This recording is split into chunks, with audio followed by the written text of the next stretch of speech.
उम्मीद थी कि जल्द ही अनीता लंबी सांस लेकर मुस्कुराती हुई पानी की सतह पर नमूदार हो जाएगी।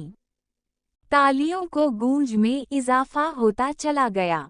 मगर फिर अनीता की कोच ने फैसला किया और वो पानी में कूद गईं। ये सब कुछ इतनी जल्दी हवा के लोग इसे भी खेल का ही हिस्सा समझे। चंद लम्हों बाद वो अनीता को नीम बेहोशी की हालत में बाहर ले आए। दूसरे तैराक भी जल्दी से करीब आ गए और अनीता को होश में लाने की कोशिश करने लगे। अनीता के फेफड़ों में पानी भर चुका था। एम्बुलेंस के आने कब्ल तक उन्हें हाथों के दबाव से पंप किया गया ताकि पानी बाहर निकल सके। दुनिया में मुख्तलिफ हादसों में लोग जाँ बहक हो जाते हैं।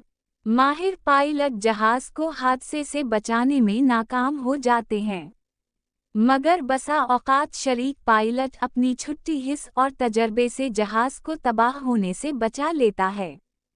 शर्त यह है कि आपके साथ या करीब आपको समझने या चाहने वाला